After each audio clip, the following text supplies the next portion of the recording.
The latest eruption in the Reykjanes Peninsula of Iceland, which we think is related to the furthest reservoir at a depth of 10 to 12 kilometers, started like this and created the most dramatic phreatic eruptions we have seen in recent times. It created a huge surge of the lava, which reached quickly, less than 24 hours, the town of the Grindavík and overwhelmed its electricity supply. And it also revived and activated the KayOne, the dead crater from the previous eruption. It crushed it practically and grew it to a huge size. And a wall collapsed, which was really interesting, creating lava tubes. When the overflow happens over a short wall, creates lava tube, and this lava tube was sending lava all over the place. When our geologists approached this is the flow we picked.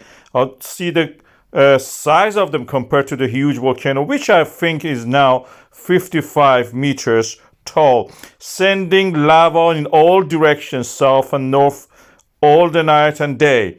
Mostly through the lava tubes, which one of them first touched the Svartsengi defense walls and covered the road, and then for the second time breached it in 3 places.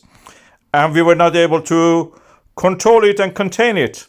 Even using a jet of the water was not able to cool it down to stop it. This volcano is now near the end. This is the latest images that we have, and you can see that the inside of the crater of the volcano, there is not much activity visible. It's almost crumbling. The pressure is not enough, and that pressure creates noise. The noise decline since the start of the eruption shows that the volcano is near the end. This is the noise you are picking at the Grindavík. Our receivers are at the Grindavík. And this is what the latest Icelandic Meteorological Office also says. I've shown you what they say, and I've shown you more. The history of this, the background to this beautiful eruption, the most beautiful eruption so far for this volcanic system in this area, which I have called the Grindavík Rift Valley. I will keep you up to date about this as the events develop.